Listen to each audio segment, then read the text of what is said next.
نحمده ونستعينه ونستغفره ونعوذ بالله من شرور أنفسنا ومن سيئات أعمالنا من يهده الله فلا مضل له ومن يضلل فلا هادي له وأشهد أن لا إله إلا الله وحده لا شريك له وأشهد أن محمدا عبده ورسوله يا أيها الذين آمنوا اتقوا الله حق تقاته ولا تموتن إلا وأنتم مسلمون يا أيها الناس اتقوا ربكم الذي خلقكم من نفس واحدة وخلق منها زوجها وبث منهما رجالا كثيرا ونساء واتقوا الله الذي تساءلون به والأرحام إن الله كان عليكم رقيبا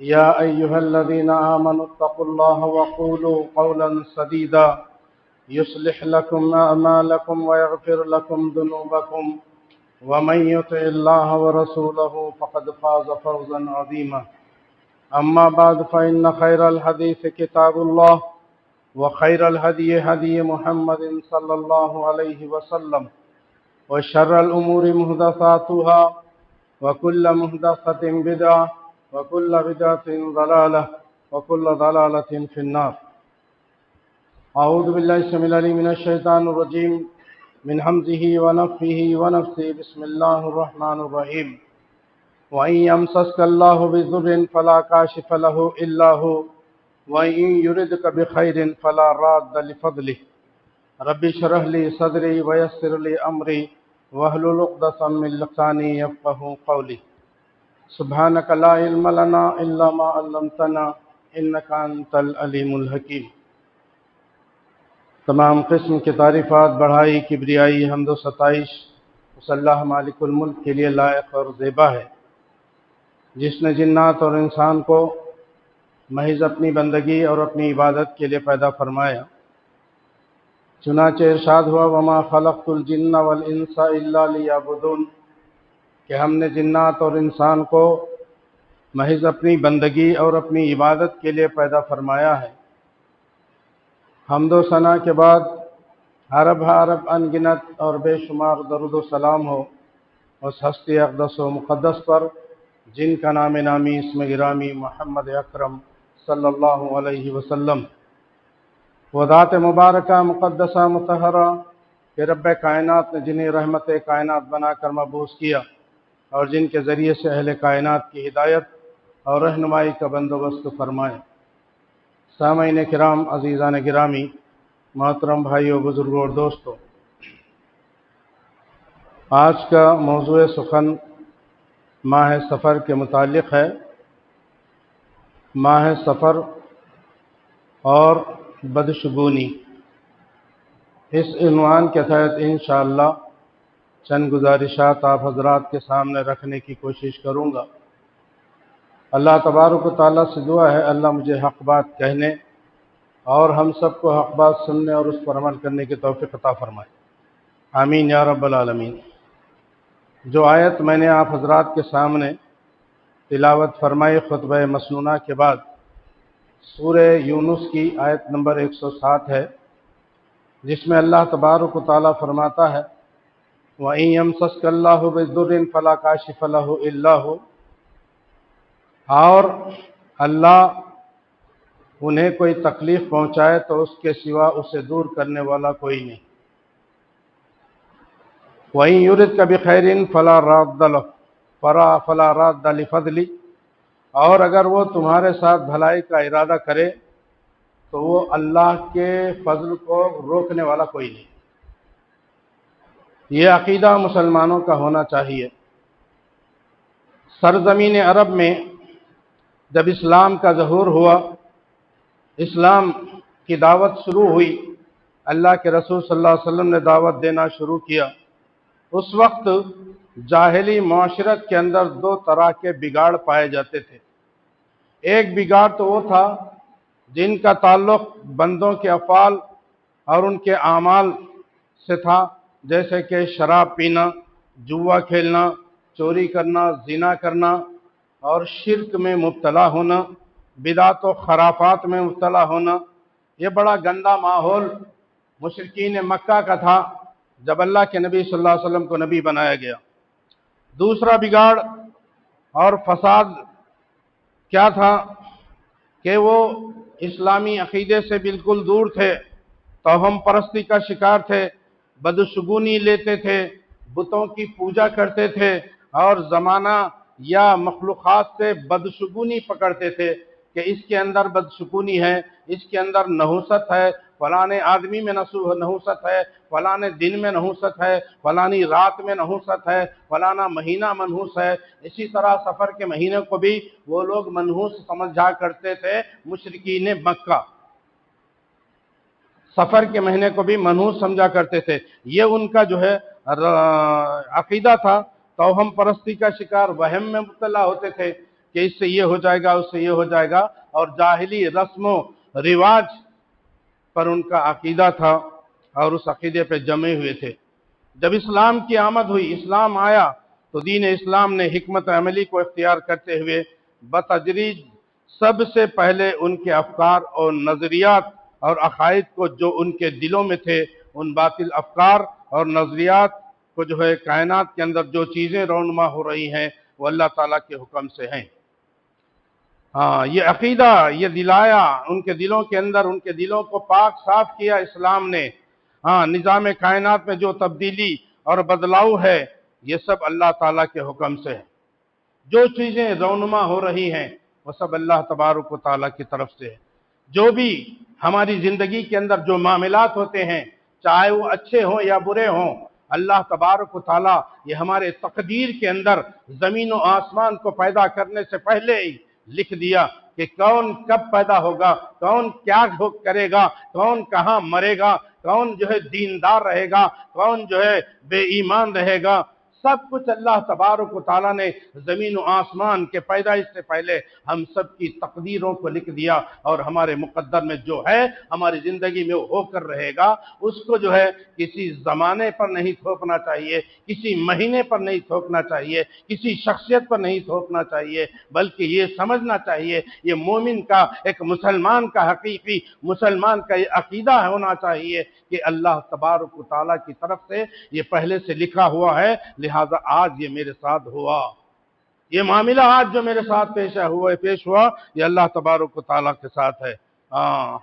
اور اللہ تبارک و تعالیٰ کے حکم کے بغیر میرے بھائیوں درخت کا ایک پتا بھی حرکت نہیں کر سکتا، حرکت بھی نہیں کر سکتا۔ جتنے درختیں ہیں سارے درختوں میں کوئی ایک پتا بھی اللہ کے حکم کے بغیر جو ہے وہ حرکت نہیں کر سکتا۔ اور اسلام نے اپنے ماننے والوں کو یقین دلایا کہ کسی بھی کلمہ پڑھنے والے مسلمان کو مصیبت اور پریشانی آتی ہے، غم و علم کا دور آتا ہے، اللہ تعالیٰ نے مصیبتوں، پریشانیوں، غم و علم کی وجہ سے بندوں کے گناہ معاف کرتا ہے، حتیٰ کہ تمہارے پیر میں کانٹا بھی چبھتا ہے۔ اللہ کے نبی صلی اللہ علیہ وسلم نے فرمایا کہ اس کی بدولت بھی اللہ تبارک و تعالیٰ تمہارے گناہوں کو مٹاتا ہے، معاف کرتا ہے۔ اور جو ہے بندے کو جو درجہ متعین کیا آخرت میں اس درجے پر اللہ تبارک و تعالیٰ فائز کرنا چاہتا ہے۔ دنیا میں بھیجا اور اللہ تبارک و تعالیٰ کے احکامات آ گئے، اس احکامات کی پابندی کرے گا، رسول کو بھیجا، رسول اللہ صلی اللہ علیہ وسلم کے فرامین کو سن کر کے اس پر عمل پیرا ہو گیا تو وہ شخص کامیاب ہو گیا، وہ کامران ہو گیا۔ اور جو اللہ رسول کے احکامات کو بھلا دیا، وہ اپنی منمانی زندگی گزار رہا ہے، اللہ کے حکموں کے خلاف جا رہا ہے، رسول اللہ صلی اللہ علیہ وسلم کے حکموں کے خلاف جا رہا ہے، تو وہ ناکام اور نامراد ہو گیا۔ اللہ کے رسول صلی اللہ علیہ وسلم فرماتے ہیں ایک مسلمان کو غم و علم، تکلیف، یہاں تک کہ اس کو کانٹا بھی چبھتا ہے تو اللہ اس کے گناہ کو معاف کرتا ہے۔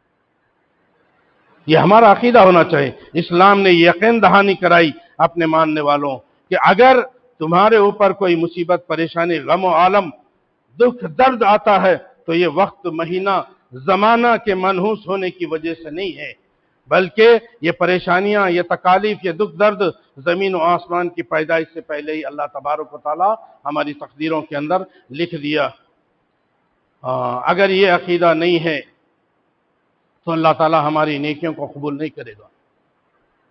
بدشگونی پکڑتے ہو، شرکی عقیدہ رکھتے ہو، تو پھر تمہارے کوئی اعمال نیکیاں اللہ تبارک و تعالیٰ قبول نہیں کرے گا۔ تمہارے نیکیاں برباد ہو جائیں گی، ضائع ہو جائیں گی، کیونکہ اللہ تبارک و تعالیٰ کے رسول نے صحابہ کرام کی جو ذہن سازی کی، ان کو جو فکر دی، ان کو جو عقیدہ دیا، وہ یہی تھا کہ رسول اللہ صلی اللہ علیہ وسلم نے فرمایا اگر تم احد پہاڑ کے برابر اللہ کے راستے میں سونا خرچ کر دو، احد پہاڑ کے برابر سونا خرچ کر دو، اور اللہ کے رسول صلی اللہ علیہ وسلم نے فرمایا کہ اللہ اس کے مال کو، اس کے سونے کو قبول نہیں کرے گا جب تک کہ تم تقدیر پر ایمان نہیں لائے۔ جب تک تم تقدیر پر ایمان نہیں لاتے، اللہ تبارک و تعالیٰ تمہارے صدقے کو قبول نہیں کرتا، چاہے تم احد پہاڑ کے برابر صدقہ کر دو۔ جو بھی پریشانی آتی ہیں وہ ہمارے مقدر میں لکھا جا چکا ہے، اور جو تکلیف پریشانی آئے آتے آتے دور ہو جاتی ہے۔ بعض وقت ایسا ہوتا ہے کہ ہم سمجھتے یہ پریشانی، یہ مصیبت، یہ جو ہے ہمارے اوپر لاگو ہونے والی ہے، ہمارے اوپر آنے والی ہے، لیکن وہ ٹل جاتی ہے، وہ ٹل جاتی ہے۔ تو ہم سمجھتے ہیں کہ اس میں میری کوئی بڑائی ہے، میری صلاحیت کی وجہ سے یہ مصیبت ٹل گئی۔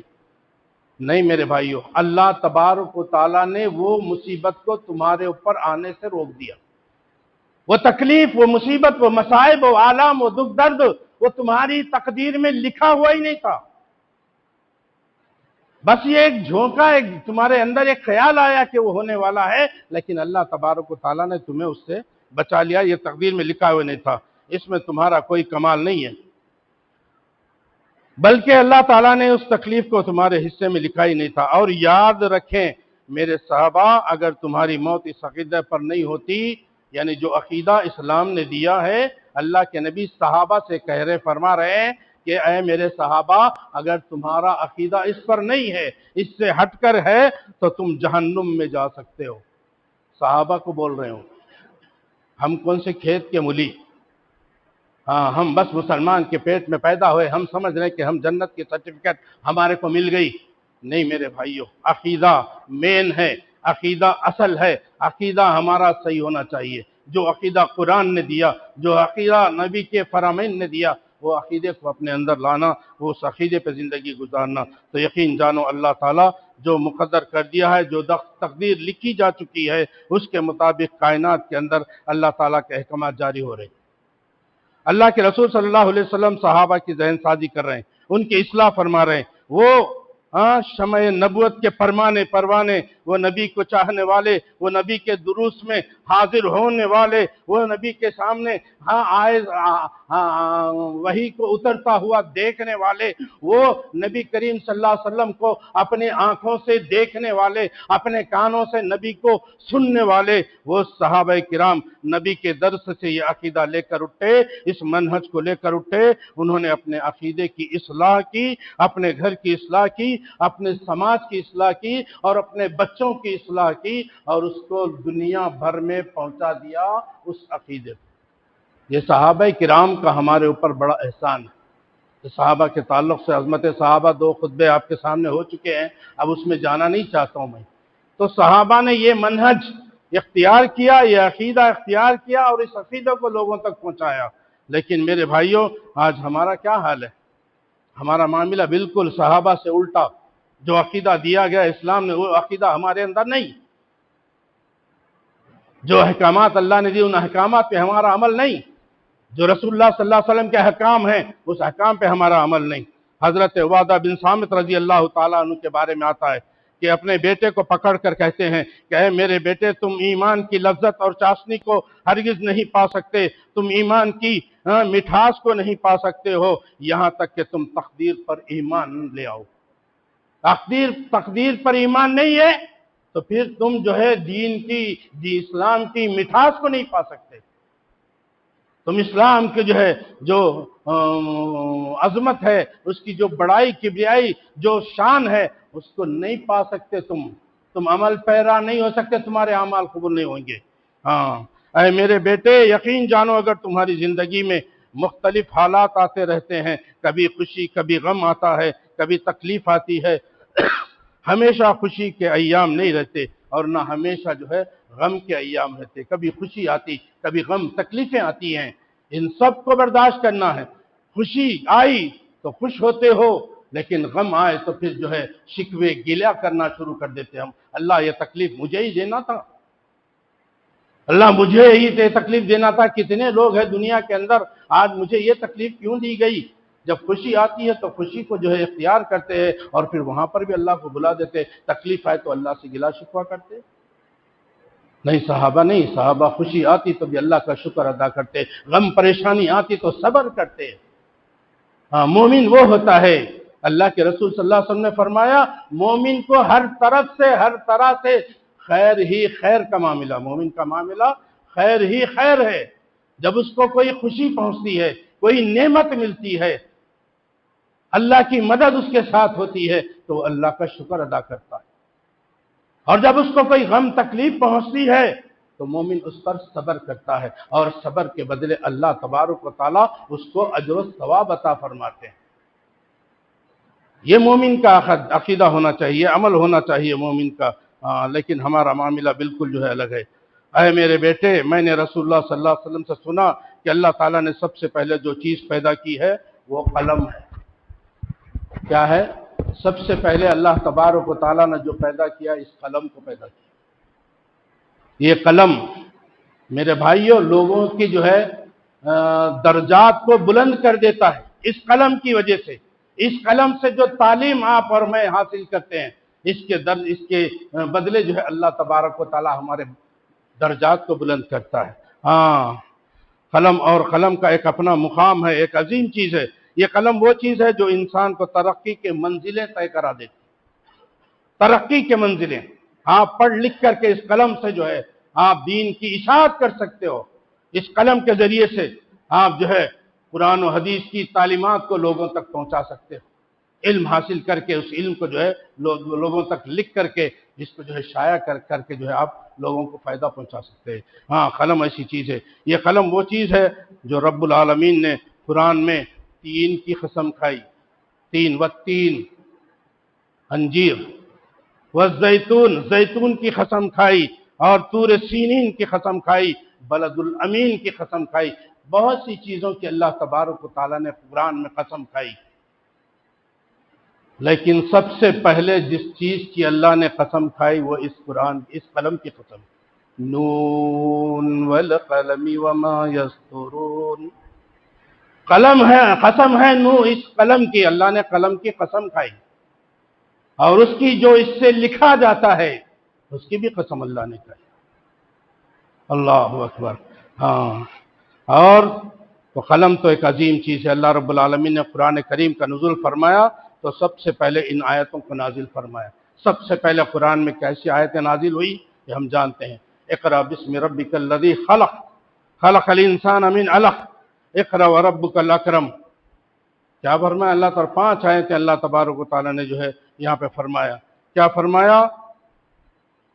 اقرأ بسم ربک الذی خلق، پڑھ اپنے رب کے نام سے جس نے پیدا کیا۔ سب سے پہلے تعلیم کی بات، تعلیم حاصل کرو، علم حاصل کرو، علم کا ذکر سب سے پہلے کیا۔ ہاں، اور خلق الانسان من علق، اللہ تبارک و تعالیٰ نے انسان کو وہ سکھایا جو وہ نہیں جانتا تھا۔ اللہ نے سکھایا، جو کچھ ہمارے اندر علم ہے وہ اللہ کا دیا ہوا ہے۔ ہاں، خلق الانسان من علق، جس نے انسان کو خون کے لوتھڑے سے پیدا کیا، خون کے لوتھڑے سے پیدا کیا، منی کے قطرے سے پیدا کیا۔ انسان اتنا حقیر چیز سے پیدا ہوا اور وہ اکڑ رہا ہے زمین کے اوپر کہ میں بڑا ہوں۔ ارے تیری حقیقت کو جان پہچان کہ تو کس چیز سے بنا۔ جو چیز جو کپڑے پہ گرتی ہے، کپڑا جب تک نہیں دھوئیں گے وہ کپڑا پاک نہیں ہوتا۔ جسم پہ لگ گیا، جسم سے وہ پاک کرنا چاہیے، جب تک تو ناپاک رہتا ہے۔ اس چیز سے تجھے پیدا کیا اور تو جو ہے اکڑ رہا ہے۔ تیرا رب بڑے کرم والا ہے۔ اقرأ وربک الاکرم، تو پڑھتا رہے، تیرا رب بڑے کرم والا ہے۔ الذی علم بالقلم، جس نے قلم کے ذریعے علم سکھایا، جس نے قلم کے ذریعے علم سکھایا۔ تو یہ قلم بھی بڑی چیز ہے۔ علم الانسان ما لم یعلم۔ اچھا، اس میں بھی اللہ تبارک و تعالیٰ نے قلم کا ذکر کیا ہے۔ ظلم کو پیدا کرنے کے بعد، قلم کو پیدا کرنے کے بعد اللہ تبارک و تعالیٰ نے فرمایا قلم سے اکتب، لکھو۔ قلم نے کہا اے اللہ میں کیا لکھوں؟ کہا اللہ تبارک و تعالیٰ نے کہا تمام انسانوں کی تقدیروں کو لکھ دے، تمام مخلوقات کی تقدیر کو لکھ دے۔ تو وہ لکھنا شروع کر دیا، وہ کیا کمائے گا، کیا کھائے گا، کب مرے گا، وہ نیک ہوگا یا بد ہوگا، مومن ہوگا کہ کافر ہوگا، اللہ کا فرما بردار ہوگا کہ نافرمان ہوگا، یہ لکھ دیا۔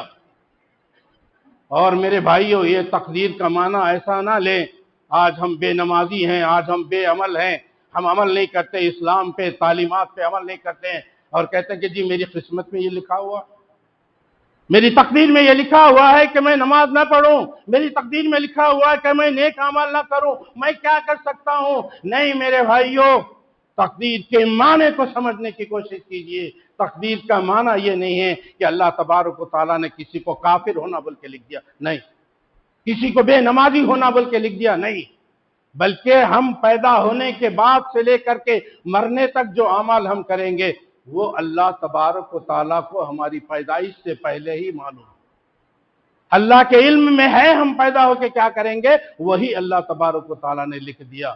یہ ہے تقدیر۔ اللہ اکبر، اللہ اکبر۔ اللہ کے رسول صلی اللہ علیہ وسلم نے فرمایا اے میری امت کے لوگوں، اللہ رب العالمین سے ہدایت مانگتے رہنا، دعا کرتے رہنا، اسے اللہ جب تک دنیا میں زندہ رہیں ایمان پر قائم رکھے اور دائم رکھے، اور جب موت آئے تو خاتمہ بالخیر ہو، یہ دعا کرتے رہنا۔ توحید پر قائم و دائم رہیں، کیونکہ ایمان والے کا ایمان بگڑ سکتا ہے، ایمان والے کا ایمان کبھی بھی بگڑ سکتا ہے، لہذا اللہ سے دعا کرتے ہیں اللہ مرتے دم تک مجھے اسلام پہ رکھنا، ایمان کی حالت میں میرا خاتمہ فرمانا۔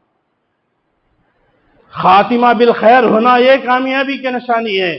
خاتمہ زندگی بھر آپ اچھے اعمال کر رہے ہیں لیکن خاتمہ خیر پہ نہیں ہوا تو پھر آپ جو ہے نامراد ہو جائیں گے اور جو ہے جہنم کے حقدار بن جائیں گے۔ توحید پرست کی توحید بگڑ سکتی ہے، لفزش آ سکتی ہے، اس لیے اللہ کے رسول صلی اللہ علیہ وسلم نے فرمایا جس کا آخری جملہ لا الہ الا اللہ ہو وہ جنت میں داخل ہوگا۔ دعا کرتے رہیں اللہ جب میری موت آئی تو میرے زبان پہ کلمہ نصیب فرما، کلمہ توحید، کلمہ شہادت نصیب فرما، یہ دعا کرتے رہیں۔ موت کی سختی سے اللہ حفاظت فرما، یہ دعا کرتے رہنا۔ ہاں، قیامت پر ایمان آئے لیکن اللہ تبارک و تعالیٰ پہ ہم ایمان لائے، اللہ کے رسولوں پر ایمان لائے، کتابوں پر ایمان لائے، فرشتوں پر ایمان لائے، قیامت کے دن پر ایمان لائے، لیکن تقدیر پر اگر آپ نے ایمان نہیں لایا تو سمجھو آپ کا ایمان پورا نہیں، آپ کا ایمان کمپلیٹ نہیں ہوا، اور آپ کے اعمال اس وقت تک قبول نہیں ہوں گے جب تک آپ تقدیر پر بھی ایمان نہیں لاتے۔ تقدیر پر یعنی کہ تقدیر پر ایمان نہیں لائے تو ہمارا معاملہ گڑبڑ۔ اللہ کے رسول صلی اللہ علیہ وسلم نے فرمایا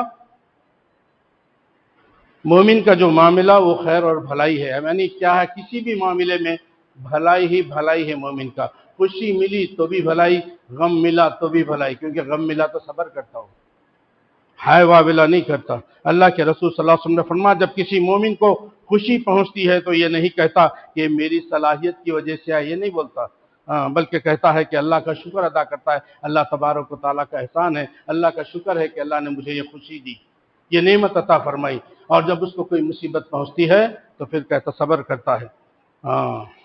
خوشی پر شکر کرنے والا اللہ اس کو بہت کچھ نوازتا ہے، اور مصیبت پر صبر کرنے سے بھی اللہ تبارک و تعالیٰ اجر و ثواب عطا فرماتے ہیں۔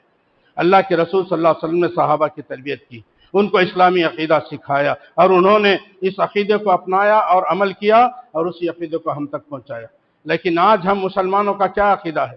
آج ماہ سفر کے حوالے سے جو یہ مہینہ چل رہا ہے، عربی سال کا دوسرا مہینہ ہے، اسی کے تعلق سے آج مسلمانوں کا عقیدہ ہے، مسلمانوں کے کیا نظریات ہیں۔ آج کا مسلمان کہتا ہے سفر کا مہینہ منحوس ہے، سفر کا مہینہ منحوس ہے، نحوست سے بھرا ہوا ہے، اس مہینے میں جو سفر کرے گا وہ کامیاب نہیں ہوگا، اس کو نقصان ہوگا۔ یہ عقیدہ مسلمانوں کا کہ سفر کے مہینے میں جو سفر کرے گا، ٹریول پہ جائے گا، اس کو نقصان پہنچے گا۔ جو اس مہینے کے اندر شادی بیاہ کرے گا اس کی طلاق ہو جائے گی، استغفر اللہ، اس کی طلاق ہو جائے گی۔ جو کاروبار اس مہینے میں شروع کرے گا اس کا کاروبار بھی ٹھپ ہو جائے گا، اس کو بھی نقصان پہنچے گا۔ یہ عقیدہ مسلمانوں، ذرا غور کریں، کیا سفر کا مہینہ منحوس ہے؟ نعوذ باللہ، لوگوں نے سفر کے مہینے سے بدشگونی لینی شروع کر دی۔ بدشگونی لینا یہ مشرکین مکہ کا عقیدہ تھا، مکہ کے مشرکین کے یہ جو ہے عادت تھی، ان کا طور طریقہ تھا، یہ بدشگونی لیتے تھے۔ سفر پہ جا رہے ہیں تو جو ہے تیروں کو اٹھاتے، تیروں کو جو ہے چلاتے، تیر دائیں طرف جاتا تو اچھا شگن لیتے اور جو ہے سفر شروع کر دیتے، اگر تیر بائیں طرف گرتا تو بدشگونی لیتے اور سفر سے رک جاتے۔ پرندے کو اڑاتے، پرندہ دائیں طرف کو جاتا تو اچھا شگن لے کر کے سفر شروع کر دیتے، اگر پرندہ بائیں طرف جاتا تو جو ہے وہ بدشگن لے کر کے سفر سے رک جاتے۔ یہ مشرکین مکہ کا عقیدہ۔ آج مسلمانوں کا بھی یہی عقیدہ ہے۔ بلی آ گئی، گھر سے نکل رہے، گھر کے اندر چلا جا، بلی سے بدشگونی، بلی کو نفع نقصان کا مالک سمجھ رہے مسلمان۔ اللہ کی پناہ، اللہ کی پناہ۔ وہ مہینہ، اس مہینے میں شادی نہیں کرنا، اس یہ عقیدہ ہمارا بھی آج مسلمانوں کا ہے۔ مسلمانوں میں، اللہ اکبر، آج کے مسلمانوں کا یہ عقیدہ یاد رکھیے مسلمانوں، یہ وہ توہم پرستی ہے جو آج مسلمانوں کے اندر ہے۔ یہ عقیدہ مشرکین مکہ کے اندر تھا۔ اللہ اکبر، کہ سفر کا مہینہ خیر سے خالی نہیں، وہ سفر نہیں کرتے تھے، شادی نہیں کرتے تھے، اور وہ لوگ اس مہینے کے اندر کا کاروبار یا شادی بیاہ، سفر وغیرہ نہیں کرتے تھے۔ اور آج مسلمانوں میں بھی بعض مسلمانوں کا یہی عقیدہ ہے جو مشرکین مکہ کا عقیدہ ہے، لیکن اسلام نے یہ تمام چیزوں کو ختم کر دیا۔ پھر یہ مسلمانوں میں لوٹ آئی کیونکہ اللہ کے نبی صلی اللہ علیہ وسلم نے فرمایا یہ امت ہلاکت کی طرف آئے گی، امت ہلاکت کی طرف آ گئی اور آ گئی ہلاکت کی طرف۔ سنتوں کو چھوڑ دے گی، اور جب یہ امت سنتوں کو چھوڑ دے گی تو لازم بات ہے بدعتوں کو اپنائے گی۔ سنت چھوڑے گا تو بدعت کو ہی اپنائے گی نا۔ جہاں سنت چھوٹ جاتی ہے وہاں بدعت جنم لیتی ہے۔ ہم نے بدعتوں کو جنم دیا، سنتوں کو پس پشت ڈال دیا، سنتوں سے محبت نہیں ہے ہماری، تو اس جگہ بدعت جنم لے گی۔ لہٰذا آپ نے فرمایا سنتوں کو تم مضبوطی کے ساتھ پکڑے رہنا۔ سنتوں کو آج ہم چھوڑ دیے میرے بھائیوں، آج ہمارے اندر فرقے بن گئے، جماعتیں بن گئی، ٹولیاں بن گئی۔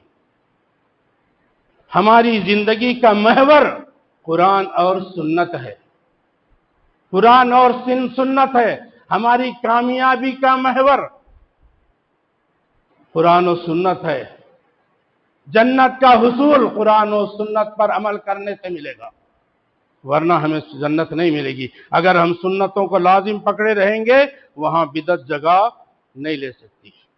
اور ایک عقیدہ یہ بھی ہے آج کے مسلمانوں میں کہ خاص طور پر ہماری ماں بہنوں کے اندر، عورتوں کے اندر یہ عقیدہ ہوتا ہے کہ اس مہینے کو تیرا تیزی بولتے ہیں۔ کیا بولتے ہیں؟ معلوم، ہمارے جو پرانے بوڑھی عورتوں سے پوچھئے آپ، عربی مہینوں کے مہینہ محرم ہے، سفر ہے، ربیع الاول، ربیع الثانی، یہ نہیں لیتے وہ لوگ، ان لوگوں کے نام الگ ہی ہے۔ سفر کے مہینے کو 13 تیزی، 11ویں، 12 وفات، ربیع الاول کو 12 وفات، یہ کہاں سے لگا لیا آپ لوگ؟ کس نے بولا؟ قرآن میں ہے یا حدیث میں ہے؟ کہاں ہے؟ صحابی نے بولا؟ آپ اپنی طرف سے نامہ بنانی ہے، مدھار کہتے کوئی مہینے کا نام، مدھار صاحب۔ اللہ اکبر، اس طرح سے ہمارے ماں بہنوں کے اندر عقیدہ ہے، لیکن ماں بہنوں میں نہیں، زیادہ ہے، لیکن ہمارے مردوں میں، بعض مردوں میں بھی یہ، وہ بھی اسی نام سے پکارتے ہیں۔ بولا جی یہ کون سا مہینہ؟ بولا مدھار کا مہینہ۔ یہ کون سا مہینہ؟ بولا 13 تیزی کا مہینہ۔ ربیع الاول 12 وفات کا مہینہ، ربیع ثانی 11ویں کا مہینہ۔ ارے نبی نے جو نام دیے، اللہ نے جو نام دیے، تو کہاں ہے وہ؟ اور اس مہینے کو 13 تیزی اس لیے کہا جاتا ہے کہ سفر کے مہینے میں اللہ کے رسول صلی اللہ علیہ وسلم کو 13 دن تک بہت سخت بخار آئی، اسی لیے اس مہینے کا نام ان لوگوں نے 13 تیزی رکھ دیا۔ تیز کی بخار تھی اللہ کے نبی صلی اللہ علیہ وسلم کو۔ ہاں یہ بات ضرور ہے، اللہ کے نبی صلی اللہ علیہ وسلم کو بخار آئی، اللہ کے نبی صلی اللہ علیہ وسلم مرگ میں جو ہے آپ مبتلا ہوئے، آپ کی وفات کے وقت، وفات سے پہلے آپ بیمار ہوئے، آپ بیماری کی شدت آپ پر طاری ہوئی، آپ بیمار ہوئے، لیکن کب ہوئے؟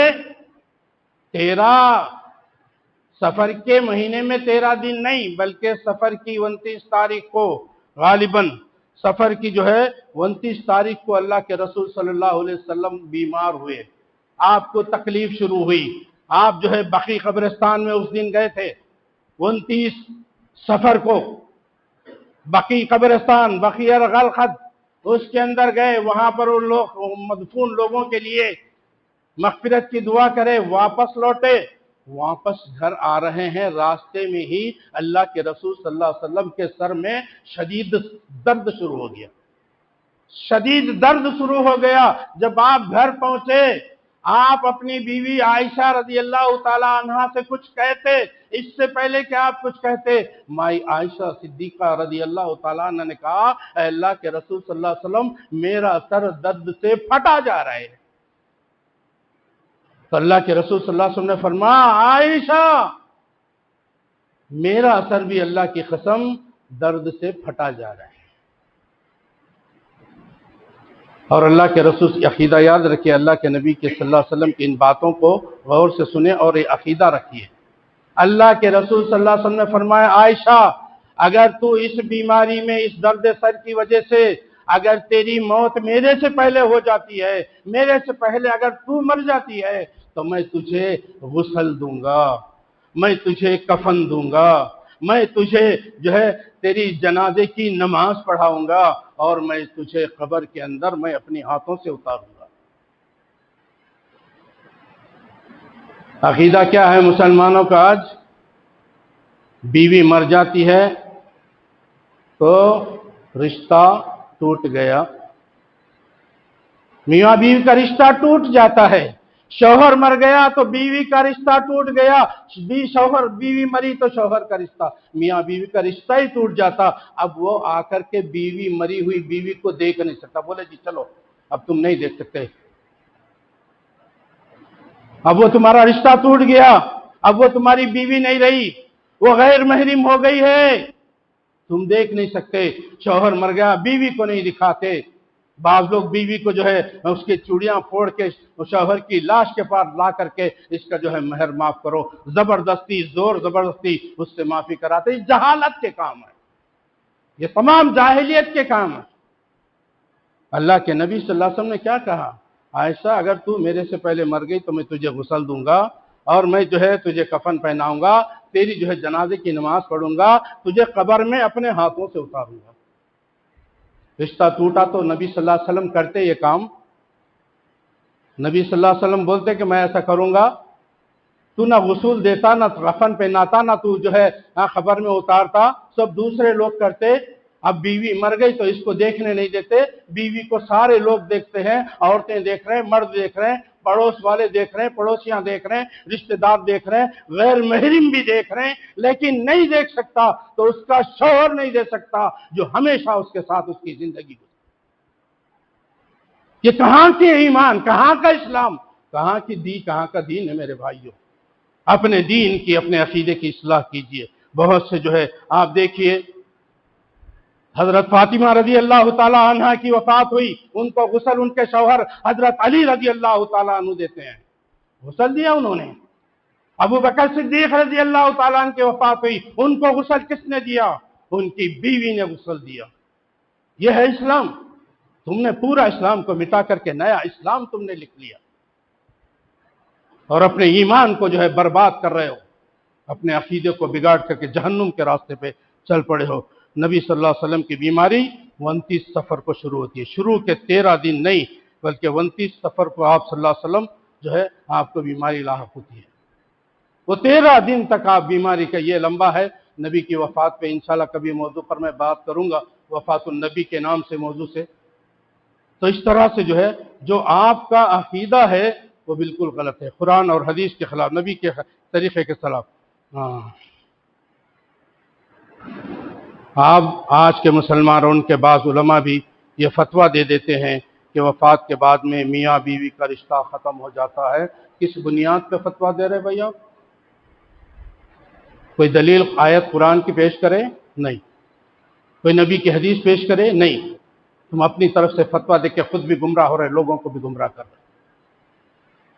ہوش کے ناخن لو مسلمانوں، اللہ اکبر۔ اور اللہ کے رسول صلی اللہ علیہ وسلم نے فرمایا لا ادوا ولا طیرہ ولا حام ولا سفر۔ ولا ادوا، کوئی بیماری متعدی نہیں، انفیکٹڈ نہیں ہے۔ آج ہمارا عقیدہ ہے کہ بیماری، ارے بیماری اس کے پاس نہ کچھ جاؤ، اس کو دور کر دیا جاتا ہے۔ چھوت چھات اسلام کے اندر نہیں ہے، چھوت چھات نہیں ہے، کوئی بیماری متعدی نہیں۔ کورونا آیا، لوگوں کو بیماری ہے، بہت سے لوگ مر گئے، لیکن میرے بھائیوں کورونا کے اندر یہ طاقت نہیں ہے کہ وہ خود ہی سے آ کر کے مجھے چمٹ جائے۔ ہم نے اپنی آنکھوں سے دیکھا ہے، میرے رشتہ داروں کے اندر میں نے دیکھا کہ بیوی کو کورونا ہو گیا، اس کا شوہر اس کے ساتھ رہتا ہے، اس کے کمرے میں اس کے ساتھ رہتا ہے، لیکن شوہر کو کورونا نہیں لگا۔ یہ توحید پرستوں کا عقیدہ، توحید پرست بنو گے تمہارا عقیدہ درست ہوگا۔ یہ توحید پرست، یہ مومنین، مرنے والے، کورونا سے مرنے والے، ان کے گھر والے ان کے قریب نہیں آ رہے، ان کو غسل دینے نہیں آ رہے، ان کو کفن دینے نہیں آ رہے، ان کو دفن کرنے نہیں آ رہے۔ تو بعض مسلمان جو توحید پرست ہیں وہ جا رہے ہیں، مسلمان نہیں دیکھ رہے، کافر نہیں دیکھ رہے، ان کو غسل دے رہے، ان کو کفنا رہے، ان کو اٹھا کے لے جا کے اپنے ہاتھوں سے دفن کر رہے ہیں۔ کیا ہوا؟ ان کو کچھ نہیں ہوا۔ عقیدہ مضبوط ہونا چاہیے، اللہ کی ذات پہ توکل ہونا چاہیے۔ ہاں ایک بات اور ہے کہ آپ احتیاط کر سکتے ہیں، لیکن اس کا معنی یہ نہیں کہ پوری طرح سے آپ احتیاط کر کے عقیدے کو بھلا دیں۔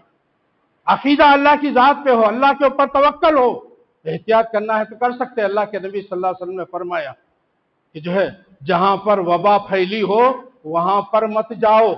جس علاقے میں، جس شہر میں کوئی وبا پھیلی، طاعون کی بیماری پھیلی ہے، تو اس شہر میں مت جاؤ، اس شہر کے لیے سفر مت کرو، اور اس شہر والے اس شہر سے باہر نہیں نکلنا۔ اللہ کے نبی نے کہا ہاں ایسا کرو، لیکن یہ عقیدہ بنانا، اللہ کے اوپر سے توکل ہٹا دینا، یہ غلط بات ہے۔ اور کیا فرمایا؟ ولا طیرہ، بدشگونی لینا جائز نہیں۔ بدشگونی کوئی چیز نہیں۔ بدشگونی لے رہے نا، بلی آئی، سفر رک گیا، گھر سے نکلنا رک گئے، منحوس سمجھا۔ محرم کا مہینہ آیا، شادی بیاہ بند کر دی، اچھے کام نہیں کرتے، تو یہ بدشگونی ہے، بدشگونی نہیں لینا چاہیے۔ ولا حامہ، زمانے جاہلیت میں یہ عقیدہ تھا کہ اگر کوئی مقتول ہو گیا، کسی کو قتل کر دیا گیا، اس کی روح الو کے جسم میں آ کر کے الو آ جاتا ہے تمہارے پاس، تمہارے گھر پر بیٹھتا ہے اور آواز دیتا، پکارتا ہے۔ الو کا پکارنا کوئی چیز نہیں ہے، کوئی نحوست کی بات نہیں ہے۔ اللہ کے نبی صاف طور پہ بتا دیے، الو کوئی چیز نہیں، الو کا پکارنا کوئی چیز نہیں۔ اور چاہتا ولا سفر، اور سفر کا مہینہ منحوس نہیں، یہ نحوست نہیں ہے۔ اللہ اکبر۔ لیکن ہم نے اسلام وہ دین ہے جس میں کوئی چھوت چھات نہیں ہے۔ بہرحال بہت سی باتیں اور بھی ہیں، لیکن وقت کا تقاضا ہے، تو حزقیل علیہ السلام ایک واقعہ بیان کر کے انشاءاللہ میں بات کو ختم کرتا ہوں۔ حزقیل علیہ السلام ایک نبی گزرے، ان کے زمانے میں کچھ لوگ تھے ہزاروں کی تعداد میں۔ اللہ تبارک و تعالیٰ نے فرمایا الم تر الی الذین خرجوا من دیارہم وهم الوف حذر الموت وقال لهم اللہ موتوا ثم احیاہم۔ اللہ تبارک و تعالیٰ فرما رہے ہیں کیا تم نے انہیں نہیں دیکھا جو ہزاروں کی تعداد میں تھے اور موت کے ڈر سے اپنا گھر بار چھوڑ کر کے، اپنے علاقے کو چھوڑ کر کے کہیں جنگل بیابان میں چلے گئے، اب موت آنے والی ہے، ہو سکتا کچھ وبا تھی وہاں پر، کچھ تعاون کی بیماری تھی، یا پھر جو ہے دشمن کا خوف تھا، جہاد کرنا تھا، لیکن وہ جہاد سے بھاگے اور جو ہے اپنی جان بچانے کے لیے وہاں سے نکل کر چلے گئے۔ تو جہاں جا کر کے انہوں نے پناہ لیا، اللہ تبارک و تعالیٰ نے فرمایا منہ تو مر جاؤ، تو سارے کے سارے مر جائے، سارے کے سارے مر گئے، سب کو اللہ نے موت کے گھاٹ اتار دیا۔ اب حزقیل علیہ السلام کا وہ ادھر سے ادھر ہوا، دیکھا کہ سارے ان کے ہڈیاں بوسیدہ ہو گئی، ہڈیاں جو ہے نرم ہو گئی ہیں، بوسیدہ ہو گئے ہیں، ان کے سینے کی پسلیاں بھی جو ہے دکھ رہے نہیں، ان کے سر نہیں دکھ رہے، کھوپڑیاں زمین کے اندر دھسی ہوئی ہیں۔ تو انہوں نے کہا اللہ یہ کبھی زندہ بھی ہو سکتے ہیں؟ تو اللہ تبارک و تعالیٰ نے ان سب کو زندہ کر کے بتایا، زندہ کر کے بتایا۔ سورہ بقرہ کے اندر آپ سورہ بقرہ پڑھ لیجئے، 4 مقامات پر اللہ تبارک و تعالیٰ نے حیات بعد الموت کا ذکر کیا، مرنے کے بعد کی زندگی کا ذکر کیا 4 جگہوں پر۔ سب سے پہلے ایک موسیٰ علیہ السلام جب طور پہاڑ پر گئے تو اپنے جو ہے بنی اسرائیل کے سرداروں میں سے 70 لوگوں کو طور پر لے کر کے گئے، لیکن اللہ تبارک و تعالیٰ کو وہ کہے کہ ہم اللہ کو دیکھنا چاہتے ہیں، وہ اللہ کی نافرمانی کر رہے تھے، نبی کی بات سن رہے نہیں تھے، ضد کرتے تھے، ہٹ دھرمی تھی ان کے اندر، تو اللہ تبارک و تعالیٰ ان سب کو موت دے دی، پورے 70 لوگوں کو موت دے دی، مر گئے۔ موسیٰ علیہ السلام پریشان ہو گئے، اے اللہ تو ان کو مار دیا، اب میں نیچے جاؤں گا تو میری تو خیر نہیں، نیچے وہ لوگ کیا کریں گے، ان کی قوم کیا کریں گی، میرے ساتھ کیا معاملہ ہوگا، تو انہیں زندہ کر دے۔ اللہ زندہ کر دے۔ اور دوسرا جو ہے یہی حزقیل علیہ السلام، ہزاروں کی تعداد میں لوگ جو ہے مر گئے، پھر ان کے کہنے پہ وہ کہے کہ زندہ کیسا ہوتے، تو جو ہے اللہ تبارک و تعالیٰ نے ان کو زندہ کر دیا۔ اور ایک واقعہ سورہ بقرہ میں کہ ایک بستی جو ہے اجڑ گئی، اللہ کا عذاب آیا، سارے لوگ مر گئے، پڑ گئے، بستیاں گھراں پورے اجڑ گئے ہیں، تو وہاں سے جو ہے ایک شخص کا گزر ہوا، تو انہوں نے دیکھا کہ انہوں نے بھی یہی بات کہی، اللہ یہ اتنا جو ہے ان کا جو ہے معاملہ بگڑ گیا ہے، یہ بستی اجڑ گئی ہے، یہ بستی کیسا سیدھی ہوگی، یہاں کے لوگ پھر کیسے زندے ہوگے، تو اللہ تبارک و تعالیٰ نے ان کو موت دے دی، ان کو موت دی، 100 سال تک کے لیے ان کو موت دی، 100 سال موت کی حالت میں پڑے رہے، 100 سال کے بعد ان کو زندہ کیا پھر اللہ تبارک۔ کہا پوچھا کہ کتنے دن تم جو ہے یہاں پر مرے پڑے تھے، کہا 1 دن یا 1 دن سے کچھ کم، تو کہا نہیں تم 100 سال تک تم مر کے یہاں پڑے رہے تھے، 100 سال کے بعد تمہیں زندہ کیا گیا، اور تمہارے گدھے کو دیکھیے، گدھے کی ہڈیاں بن گئی ہے، وہ گدھے کو اللہ کے حکم سے ہڈیاں ایک جگہ جمع ہوئی، وہ جو ہے گدھا پہ زندہ ہو گیا، اور ان کا کھانا جیسے کہ ویسا باسی نہیں ہوا، کھانا جیسے کا ویسا ہے، سب کچھ تازہ تازہ۔ تو اسی طرح سے چوتھا واقعہ ابراہیم علیہ السلام کا، اللہ تعالیٰ سے اللہ کے نبی حضرت ابراہیم علیہ السلام کہتے ہیں اے اللہ تو مردوں کو کیسا زندہ کرے گا؟ اللہ تبارک و تعالیٰ نے کہا ابراہیم کیا تجھے ایمان نہیں، تیرا ایمان نہیں ہے؟ تو کہا میرا ایمان ہے، بس میں اپنے دل کی تسلی کے لیے، دل کے سکون کے لیے میں تجھ سے پوچھتا ہوں، دیکھنا چاہتا ہوں۔ تو اللہ تبارک تعالیٰ نے کہا کہ 4 پرندوں کو لو، ان کو ذبح کرو، ان کے ٹکڑے کرو، اور ان کے جو ہر ٹکڑوں کو 4 پہاڑوں پر بھیج دو، پھر ان کو پکارو، وہ اڑتے ہوئے تمہارے پاس آئیں گے۔ ہو گیا، تو اس طرح سے زندہ کیے۔ تو اللہ تبارک و تعالیٰ مرنے کے بعد زندہ کرتا ہے۔ تو یہ مہینہ سفر کا مہینہ چل رہا ہے، سفر کے مہینے حضرت عمر رضی اللہ تعالیٰ عنہ نے بھی ایک مرتبہ جو ہے ملک شام کا سفر کیا، صحابہ کو لے کر کے، راستے میں اطلاع مل گئی کہ جو ہے ملک شام میں وبا پھیلی ہوئی ہے، طاعون کی بیماری لگی ہوئی ہے، تو لہٰذا ہمیں نہیں جانا چاہیے، وہاں رک گئے۔ رکنے کے بعد حضرت عمر کو سمجھ میں نہیں آ رہا کہ اب ہم ملک شام کا سفر کریں یا پیچھے مدینہ واپس چلے جائیں، تو صحابہ کو بٹھایا، مشورہ کیا، کچھ صحابہ نے کہا اے امیر المومنین آپ جو ہے یہ فیصلہ کیجئے کہ ملک شام نہیں جانا چاہیے، ملک شام نہیں جانا چاہیے، کیوں اپنے آپ کو جو ہے نقصان میں ڈالنا ہے، اپنے آپ کی جان کیوں کھپانا ہے، وہاں بیماری وبا لگی ہوئے۔ لیکن کچھ لوگوں نے کہا کہ ہمیں ملک شام جانا چاہیے۔ اختلاف آیا صحابہ میں، حضرت عبد الرحمن بن عوف رضی اللہ تعالیٰ عنہ آتے ہیں اور اللہ کی حدیث، اللہ کے نبی کی حدیث پہ سناتے ہیں کہ میں نے اللہ کے رسول صلی اللہ علیہ وسلم سے سنا ہے، اللہ کے رسول صلی اللہ علیہ وسلم نے فرمایا جس علاقے میں وبا پھیلی ہو وہاں پر نہ جائیں۔ اب نبی کی حدیث سننے کے بعد حضرت عمر رضی اللہ تعالیٰ نے فیصلہ کیا کہ نہیں، اب ہم واپس مدینہ لوٹتے ہیں۔ پھر جو ہے